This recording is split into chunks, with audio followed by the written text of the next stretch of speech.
Este es Enfoque Público y hoy día vamos a estar conversando con nuestro querido amigo Esteban Montaner, abogado, investigador asociado del Instituto de República. Esteban, usted es dueño de casa acá, muy bienvenido. Muchas gracias, Julio, muy contento de estar acá.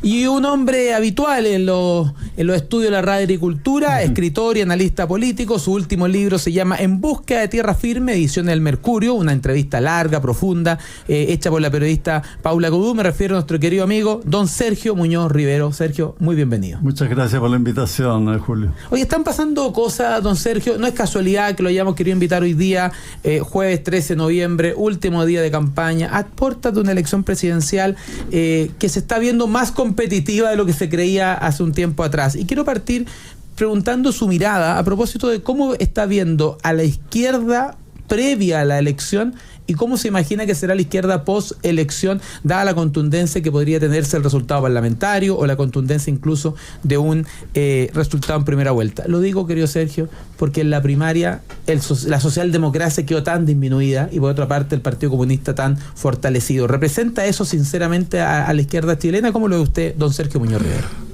A ver, a pesar de que tu pregunta me encajona en el espacio de qué pasaría en la izquierda, me importa mucho qué pasa en general con el país. Hay una confrontación política, ¿verdad?, propia del régimen democrático, elecciones libres y competitivas. Es una suerte, hay que decirlo. Yo tengo suficientes años como para recordar otras campañas electorales con violencia. Claro. Le contaba recién a una periodista que era muy habitual el choque de las brigadas de propagandistas. En aquel tiempo, claro, el tarro y la brocha, ¿verdad?, la pegatina de carteles. Entonces, en la noche se encontraban los grupos y había choque, había violencia, incluso muertos. Claro. Afortunadamente esta campaña no ha tenido eso, hay que apreciarlo, hay que valorarlo. Ha habido violencia verbal de lado y lado. Yo intento resistir, ¿verdad?, este alineamiento así como si fueran trincheras ya dadas, ¿verdad? A ver, un izquierdista y un derechista tienen que ser capaces de conversar, de dialogar, de entenderse. Tú dices bien, claro, los adversarios están al frente, claro, pero el adversario también es un compatriota, es alguien con el cual tenemos intereses compartidos. Tenemos que convivir en el mismo país. Y eso significa convivir en la diversidad, reconocernos, ¿verdad?, que somos distintos en muchos sentidos, tenemos ideas, religiones, creencias distintas, y podemos ponernos de acuerdo respecto de ciertas cosas esenciales. Por ejemplo, nos estamos enterando, ¿verdad?, de nuevos atentados en la Araucanía. Así es. El terrorismo es un problema nacional y yo creo que hay la posibilidad de establecer un amplio acuerdo y una plataforma de acción común, ¿verdad?, de amplios sectores para enfrentar eso, así como el crimen organizado, que son dos desafíos muy grandes que hay que enfrentar como país. Y yo espero que luego de la elección, la primera vuelta, ¿verdad?, que va a quedar un mes todavía de campaña, se vayan generando condiciones para acuerdos futuros, deseables, que el nuevo gobierno actúe con amplitud, con sentido de diálogo, ¿verdad?, que se abra al intercambio también, que la oposición que surja tenga una actitud republicana en el mejor sentido, de establecer acuerdos en bien del país. De eso se trata. Oiga, don Sergio, respecto a...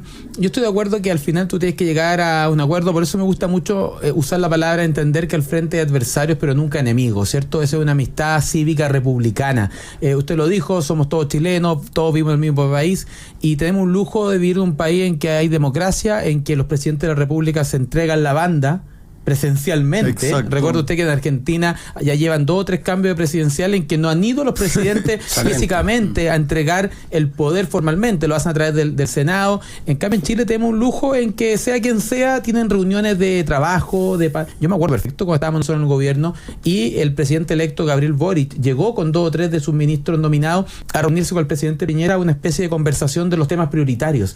Dentro de todo lo que había pasado en Chile, recuerda usted el estallido social, 3 años acusando constitucionalmente al presidente, pero bueno, después tú los tenías sentados los dos en la misma mesa viendo las prioridades del país. Dicho eso, este domingo 16 tenemos una primera vuelta, pero a veces, don Sergio, se mira como una primaria.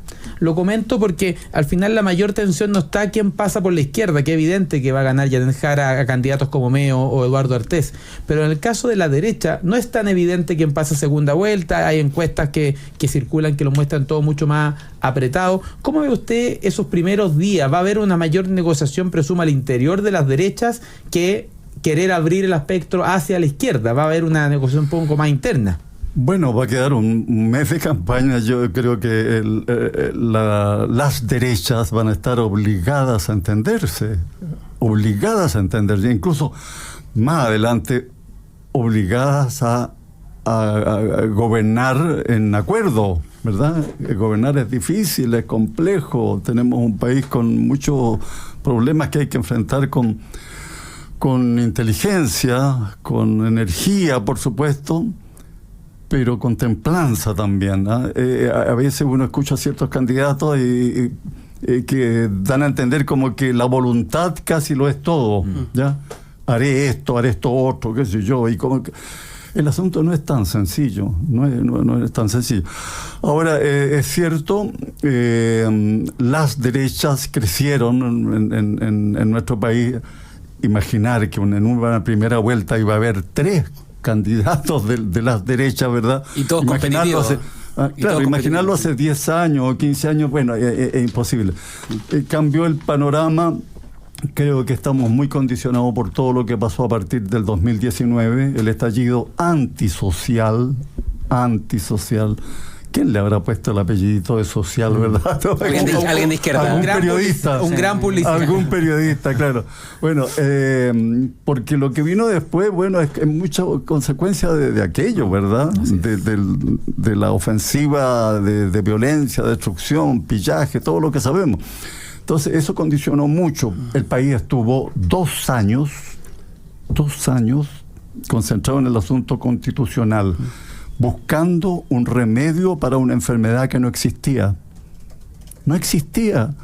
La Constitución que teníamos, muchas veces reformada, ¿verdad?, que lleva la firma del presidente Lago, ¿verdad?, dio la base para el progreso del país durante más de 30 años. Entonces todo esto fue artificial. ¿Cuántos millones gastados en 2 procesos constituyentes, además? Y cuánta pérdida de tiempo, además de energía, ¿verdad? Bueno, es de esperar que el tiempo que viene tenga en cuenta aquella experiencia, ¿verdad? Yo creo que hemos aprendido ciertas cosas. Por ejemplo, si viniera un intento de nuevo estallido de violencia, bueno, ya sabemos, ¿verdad? Ya vivimos lo anterior, entonces hay la posibilidad de que se genere una reacción mayoritaria en contra de aquello. Entonces, mira, un deseo, ¿verdad? Un deseo a estas alturas. El país vivió, lo dije en una columna, me repito, vivió en estos años una especie de borrachera de irrealismo izquierdista. Estallido, convención, Boric, para sintetizarlo. Yo espero que no venga ahora una borrachera de irrealismo derechista. Pero lo digo en el sentido siguiente, de soberbia ideológica, claro. Algo así, estar tan convencido de tener toda la verdad que algo así como que no importa lo que opinen los demás. Claro. ¿Ya? Hay que tener mucho cuidado con eso, ¿verdad? Y crear condiciones para la convivencia democrática. Sí, Sergio, una pregunta, ¿cómo lo ves tú? Porque evidentemente hay una polarización, ¿cierto? Mucha odiosidad entre derecha e izquierda, pero el hecho también de que hayan 3 candidatos, 3 candidaturas, 3 proyectos, sí, no de derecha en la primera vuelta, y que eventualmente, si es que les vayan a la oposición, tengan que gobernar juntas, que es lo esperable, lo deseable, que se pongan de acuerdo, pero también hay una pugna por la hegemonía, ¿no?, dentro del sector. Entonces, ¿cómo ves tú esa discusión? Porque yo creo que entre José Antonio Kast, Evelyn Matei y Johannes Kaiser, los proyectos que ellos representan, tienen diferencias internas importantes y claramente una de ellas va a querer ser la hegemónica dentro de ese sector. ¿Cómo ves tú esa discusión también? Sí, mira, a mí me hace un poco de gracia a veces esos reproches que lo han hecho muchos columnistas en este periodo, ¿verdad? ¿Cómo fue que no se pusieron de acuerdo? Como si todo dependía, digamos, de tener buena voluntad. Claro. Pasa lo siguiente, todo esto se hizo más complejo. Hay varias derechas, hay miradas que son distintas, uno reconoce las miradas distintas, visiones distintas, ¿verdad? Y no queda más que hacerse cargo de esa complejidad, ¿verdad? Es cierto, la lucha por la hegemonía, ¿verdad? Siempre está presente. También ha estado presente en la izquierda. Pues lo mismo UDRN en su momento, digamos, también. Claro. Ahora, lo deseable es que eso, ¿verdad?, conduzca a entendimientos en los asuntos esenciales. Subsistirán las diferencias. Claro. Subsistirán, naturalmente. Claro, no hay que escandalizarse por eso.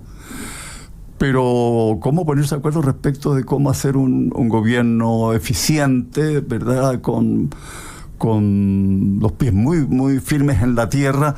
A mí me preocupan que se sigan malos ejemplos. Estaba leyendo al economista Espinosa de la candidatura de Kaiser, ¿verdad? Y tiendo a reconocer ahí el estilo Milei en Argentina, algo así como que hay que meter la motosierra en el Estado. Sería un error catastrófico, quien quiera que lo haga. Vamos viendo cómo se racionaliza, se moderniza el Estado, ¿verdad? Y eso significa a lo mejor eliminar programas, reducir los ministerios, pero no es cosa de meterse a machetazos, claro, ya, porque los problemas serían peores que la enfermedad, digamos. El remedio sería peor que la enfermedad. Despacito y buena letra, que hacer las cosas bien importa más que hacerlas. Por supuesto, siempre es así, siempre es así. Por eso la moderación es una cualidad en la política. La moderación en el sentido de equilibrio, sensatez, sentido de las proporciones. Claro. Sentido de las proporciones. Bueno, a ver, es curioso lo que ha pasado, ¿eh? Porque todos sabemos que Evelyn Matei estuvo más de un año encabezando las encuestas. Claro, la pole position. Claro, la pole position. Y parecía que era indetenible su carrera, su marcha. Bueno, cosa de tiempo, ¿no? Todo se mueve. Quien está hoy día a la cabeza tampoco puede pensar que tiene esa posición asegurada. Los electores van cambiando de opinión también. Los ciudadanos cambian de opinión, es legítimo que cambien de opinión. Van priorizando ciertas cosas. En algún momento yo pensé que no había que descartar la posibilidad de una segunda vuelta entre dos derechas. Claro. Que era el escenario más complicado para Kast. Claro. O sea, si alguien podía amenazar su posición, digamos, era Evelyn Matei. Porque en una segunda vuelta sí, Evelyn Matei podía recibir votación de centro, y centro-izquierda. De centro-izquierda, incluso de izquierda. Claro. Un poco el fenómeno que ha pasado en Francia, ¿cierto? Que se han dado segundas vueltas entre proyectos de centro-derecha y derecha, y la centro-izquierda y la izquierda se vuelcan en masa a apoyar a los candidatos más moderados como un intento de evitar que proyectos de derecha diferentes lleguen al Palacio del Liceo. Oye, bueno, don Sergio, una de las preguntas que están saliendo aquí, ¿cierto?, en el chat de YouTube, a propósito de la borrachera ideológica, que se hablaba un poco de la izquierda y el temor que la derecha responda con algo equivalente, simplemente de un signo distinto. Alguien comenta, bueno, pero que hay una diferencia porque hay proyectos con base en la realidad y otras que son un poco más utópicas y refundacionales, nos dice Pablo aquí en el chat de YouTube. Y yo lo quería vincular, don Sergio, con el wokismo que ha caracterizado a la izquierda chilena, pero también la izquierda mundial. Esto es un fenómeno más amplio y que trasciende nuestra frontera.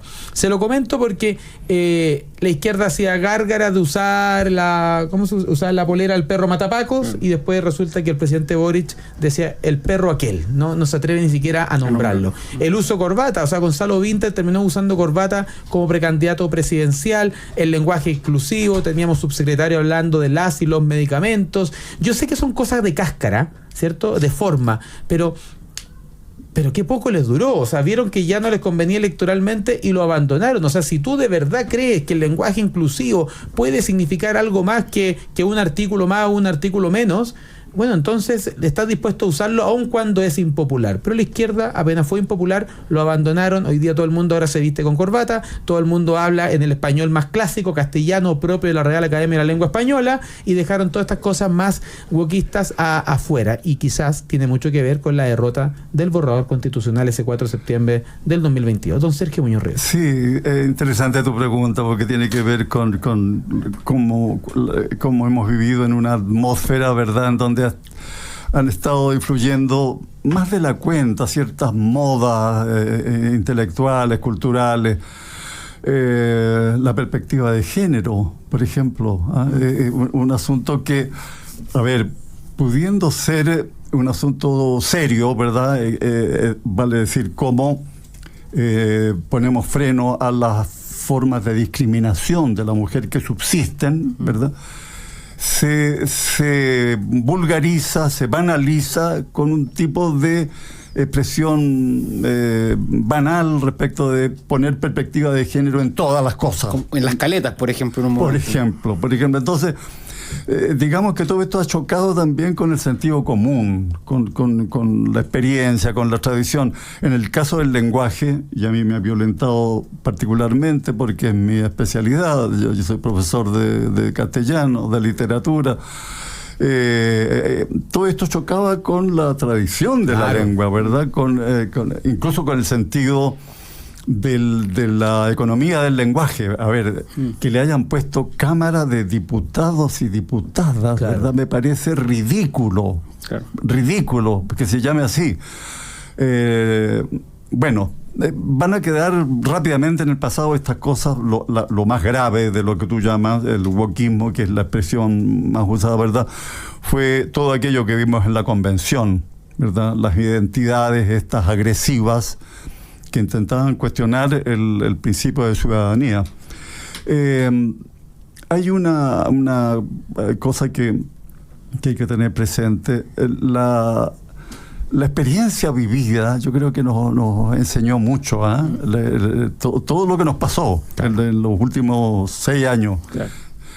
Ahora, pero hay que hacer pedagogía política. Claro. Y aquí cuando los partidos no cumplen su tarea de enseñar, ¿verdad?, de sacar conclusiones, de predicar el civismo, ¿verdad?, el respeto por la comunidad, los deberes que tenemos con la comunidad. Cuando eso se deja de hacer, bueno, es el desastre, pues, ¿verdad? Y ahí tenemos que muchos estudiantes de colegios, ¿verdad?, no tienen claro, ¿verdad?, cuál es su responsabilidad frente a la sociedad.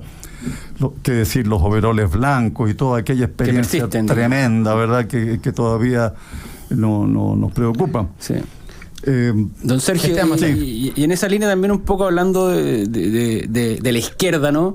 ¿Cómo también usted la va viendo hoy día? Porque claramente una de las estrategias de campaña, ¿no?, de Janet Jara ha sido desvincularse lo más posible del gobierno de Boric. El mismo presidente Boric también ya está teniendo una agenda casi como líder de la futura oposición, ¿no? Recordemos esta cadena nacional para hablar del presupuesto donde básicamente se dedicó a criticar a otros candidatos. Entonces, ¿cómo va viendo esa también disputa entre la izquierda? Porque si llega a ganar la oposición, en la izquierda también va a existir una disputa por el liderazgo, ¿no? ¿Quién va a ser la oposición? ¿Va a ser el Partido Comunista? ¿Va a ser el Frente Amplio? ¿Va a ser el presidente Boric? ¿Va a ser Camila Vallejo?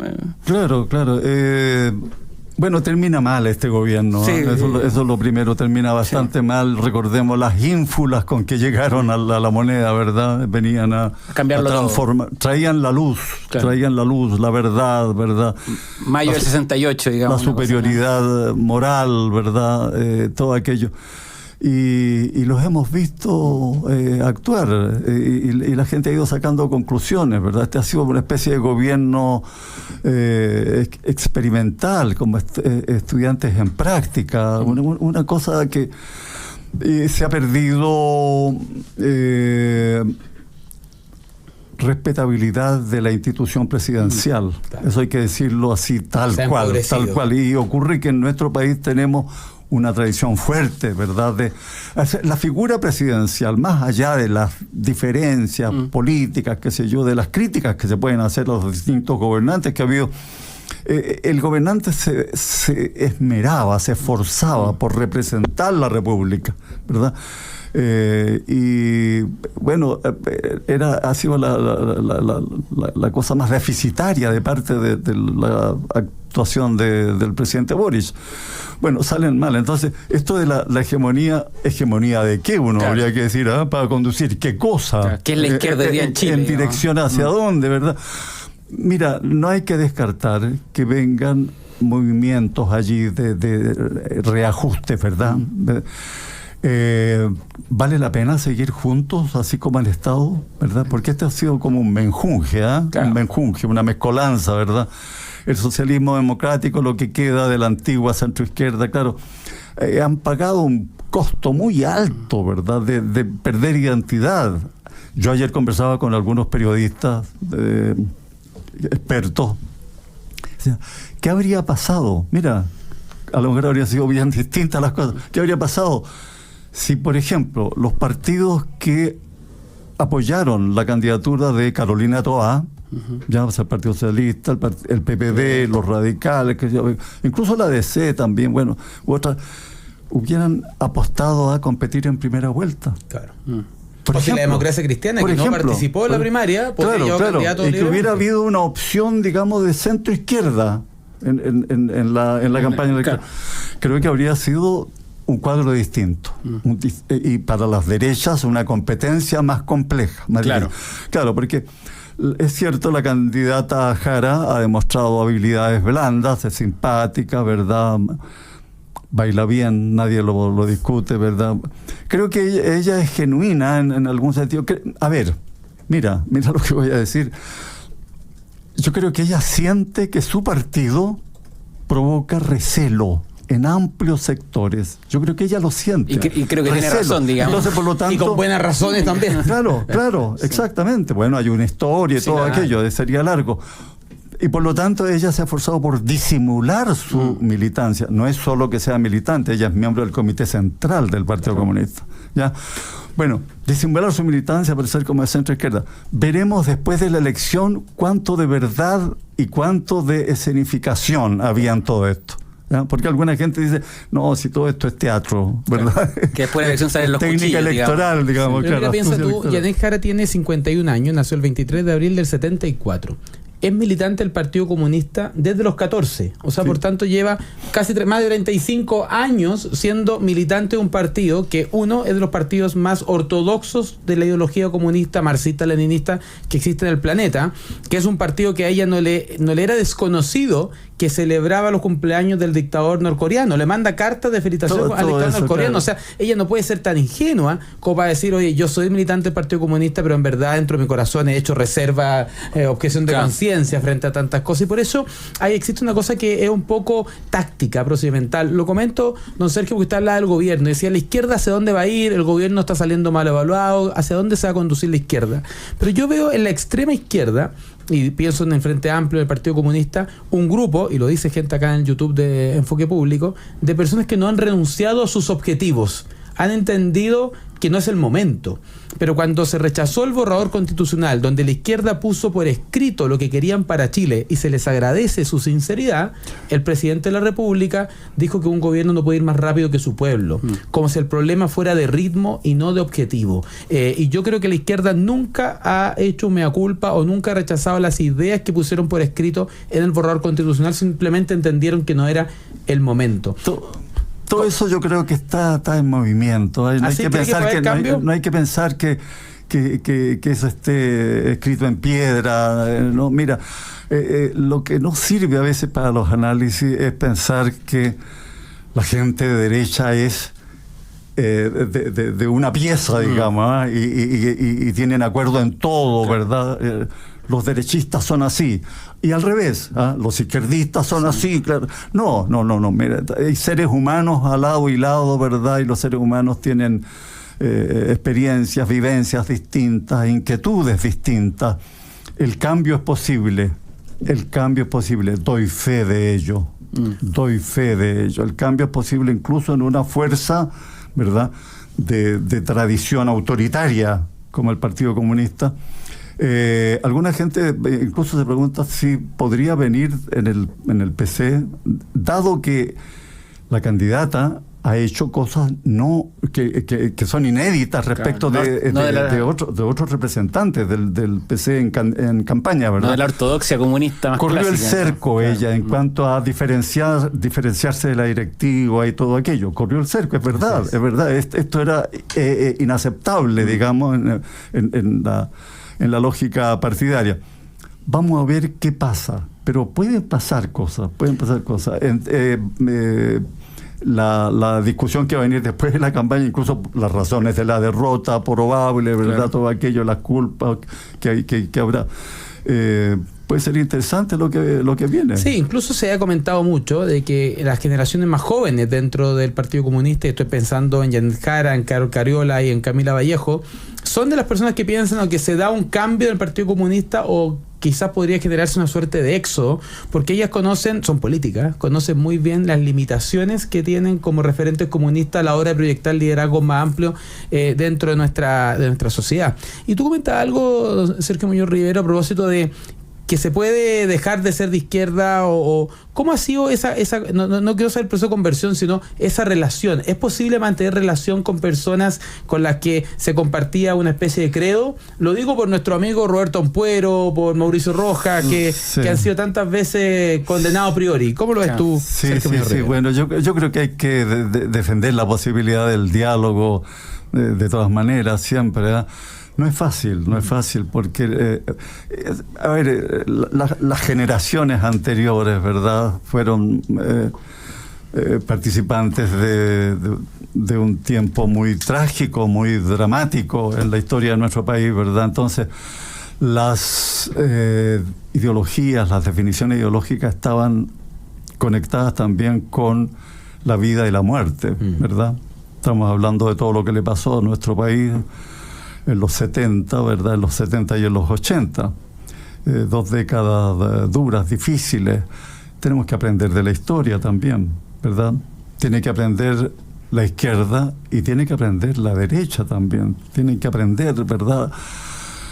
Callaron en cierto momento, ¿verdad? Y por eso que ha sido tan meritorio aquellas personas, ¿verdad?, que habiendo apoyado al régimen de Pinochet, fueron capaces de levantar la voz en cierto momento, ¿verdad?, y reconocer las violaciones de derechos humanos, bueno, tener gente que levantó la voz. Bueno, en el caso de la izquierda, claro, también ha habido aprendizaje y producto de eso, ¿verdad?, las distintas promociones de egresados, en el caso del Partido Comunista y de otros partidos, ¿verdad? Incluso en la DC. Fíjate todo lo que ha pasado en la DC, que fue un gran partido, un enorme partido, la locomotora de la transición, ¿verdad? Y hoy día, bueno, es una fuerza menor, ¿verdad?, muy menoscabada, no sé cómo le irá a ir en la elección, pero hay a lo menos 2 grupos, ¿verdad?, que están apoyando a Evelyn Matei, amarillos y demócratas, ¿verdad?, que surgen en buena medida desde la DC, claro, y de la centroizquierda. Todo está en movimiento siempre.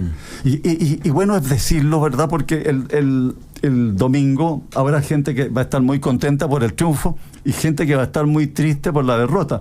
En democracia nadie gana todo, ni tampoco gana para siempre. Claro. Esto sigue moviéndose, la sociedad, ¿verdad?, está viva.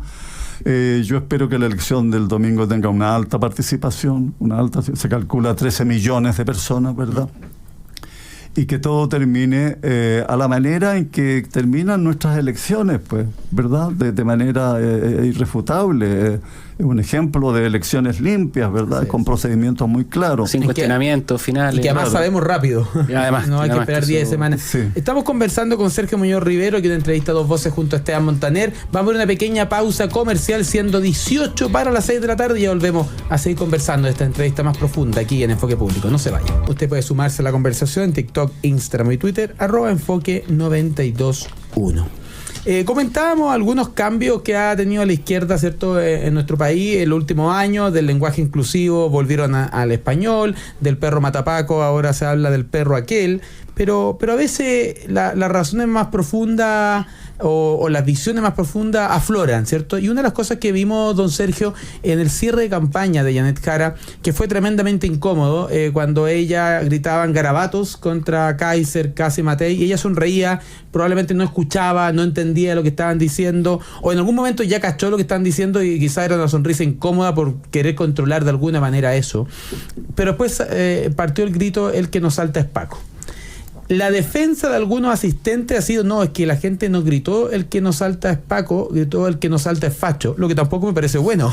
Entonces no veo que sea la mejor defensa del mundo. Se lo comento en dos líneas, don Sergio. ¿Qué es lo que cree usted que representa esta frase, el que nos salta es Paco? Hoy día el gobierno ha salido a condenar esos gritos. Y segundo, el carácter y el liderazgo para liderar una nación. Usted habló de la democracia cristiana como el gran motor de la transición. ¿Se acuerda usted el discurso de Patricio Aylwin en el Estadio Nacional cuando dijo civiles y militares y lo pifiaron? Y con la pifia de 80.000 personas, ¿qué político resiste una pifia de 80.000 personas? Nadie. Y él, en cambio, se mantuvo firme, dijo: sí, chilenos, sí, compatriotas, civiles y militares, exacto. Chile es uno solo. Exacto. Entonces, dos preguntas, me estoy mandando un Fernando Paulsen, preguntas largas, qué sé yo, pero dos preguntas, don Sergio. Uno, el liderazgo y el carácter que debe tener un presidente para controlar incluso a sus propios partidarios cuando están por un mal camino. Y segundo, ¿qué piensa usted de lo que ha dicho hoy día el gobierno condenando esta frase de sus propios partidarios, diciendo el que nos salta es Paco? Sí, muy buena tu pregunta. Mira, toma la segunda. Creo que la expresión esa, ¿verdad?, que es muy ofensiva y además muy injusta, entre otras cosas no tiene en cuenta la alta valoración que hoy tiene la inmensa mayoría de los chilenos de Carabineros de Chile. En las encuestas en donde se juzgan las instituciones, claro, Carabineros está en el primer lugar, junto con la PDI, después de, con la PDI, sí, ¿verdad? Las Fuerzas Armadas también aparecen muy arriba. La gente asocia, ¿verdad?, todo esto con la necesidad de defender el país, ¿verdad?, de tener orden, de tener cohesión nacional. Los símbolos patrios son importantes. Entonces me parece lamentable que, a propósito de estos gritos contra Carabineros, el ministro Luis Cordero, ministro de la Seguridad, diga: a veces este tipo de expresiones encierran algún tipo de ignorancia. Lo que uno esperaría del ministro de Seguridad es una condena rotunda de estas expresiones, ¿verdad? Porque hay que explicarle a los jóvenes, si son ignorantes, hay que explicarle aquello que no saben, ¿verdad? Que Carabineros juega un papel fundamental, ¿verdad?, en nuestra convivencia, en la legalidad democrática. Vamos al asunto del liderazgo. Tú has traído acá el nombre de un hombre al que admiro inmensamente, el presidente Patricio Aylwin. Tuve la suerte de conocerlo, de tratar con él, conversar con él. Él es el padre de la transición, sin ninguna duda. Y tú dabas ese ejemplo inolvidable de liderazgo, pero que además se expresó durante su gobierno, ¿verdad?, en una conducción firme pero serena, firme pero equilibrada, ¿verdad? Él, habiendo sido demócrata cristiano toda la vida, claro, deja la militancia, sigue pensando como demócrata cristiano, pero para dar garantías de una acción cohesionada del bloque, de la coalición de la centroizquierda. Un ejemplo de liderazgo. Yo creo que los procesos sociales y políticos están muy condicionados por las características del líder. El factor humano. Claro, el factor humano, absolutamente. Eso ha sido para bien y para mal. Para bien y para mal. Vuelvo a pensar en Argentina. Todas aquellas cosas que son muy difíciles de tolerar de parte del presidente argentino. Su facilidad para insultar y maltratar a los adversarios es increíble. Es increíble. En Chile sería imposible de aceptarlo, ¿verdad? Bueno, no tomemos los malos ejemplos, tomemos los buenos ejemplos. Y lo que se necesita hacia adelante ¿verdad? Es un tipo de liderazgo integrador. Vuelvo donde Patricio Aylwin. Él asume la presidencia y dice: seré el presidente de todos los chilenos. Lo dice de ese modo, categórico.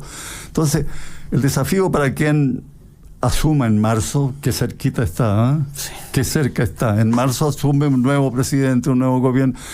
El desafío es estar a esa altura, ¿verdad? Un liderazgo integrador, un liderazgo de diálogo, de entendimiento con los que piensan distinto. Él va a gobernar quien sea, no solo para los que votaron por él, ¿verdad? A favor de él, sino también por los que no votaron y con los cuales hay que crear una relación de buena voluntad. El país puede salir adelante con buena voluntad. En ese mismo orden de ideas, ¿cierto? Aparte los carabineros, aquí están diciendo en YouTube de Enfoque Público, los carabineros nos cuidan a todos, no tienen color político, son una institución de las que se podría decir permanente de la República. Está esa frase que se le adjudica a Carlos Ibáñez del Campo, ¿cierto? Que entre la República y un estado de anarquía hay una delgada capa verde de nuestros carabineros de Chile. Esteban Montaner, nos quedan 2 minutitos antes de terminar esta entrevista en profundidad. Sí, no, un poco de las reflexiones que hace don Sergio también es que el país necesita recobrar cierta, digamos, prudencia que yo creo que nos caracterizó por largos años. O sea, Chile era un país fome, digámoslo bien en Chile, una palabra que la RAE reconoce como Chile, como fome.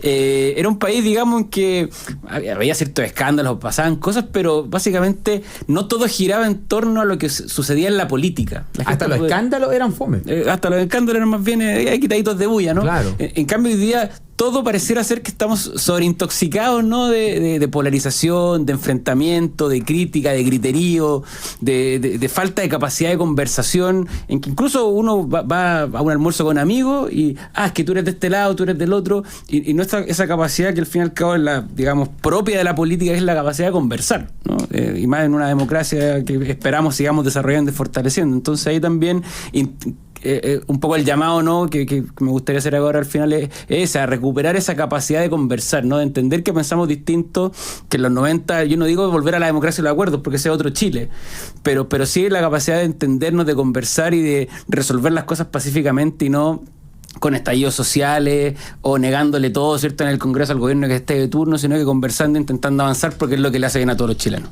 Don Sergio, nos queda 1 minuto y no podemos irnos sin su reflexión final. Mira, lo más importante es comprometernos con la democracia, con los principios, los valores del régimen democrático. Yo pertenezco a una generación que lleva las cicatrices de la pérdida de la democracia. Y por lo tanto, siento que el deber de la gente mayor, de quienes vivimos aquello, es transmitir esta experiencia a los jóvenes. Hay que valorar esta posibilidad de convivir en la diversidad, en el pluralismo. Eso significa excluir la violencia absolutamente. Significa darle la palabra a la razón, ¿verdad? La posibilidad de razonar y buscar las mejores vías de progreso para nuestro país. Yo creo que eso es posible, que hemos hecho un aprendizaje y que el futuro será mejor. Así es, lo conversábamos justo antes de irnos a una pausa con Sergio Muñoz Rivero y con Esteban Montaner. En la política de la democracia hay que tener amistad cívica republicana. El que está al frente es un adversario, no un enemigo. Al adversario se le gana, al enemigo se le destruye. Queremos agradecerle a don Sergio Muñoz Rivero, a Esteban Montaner. Los dejamos invitados a acompañarnos mañana viernes a las 5 de la tarde a conversar sobre las elecciones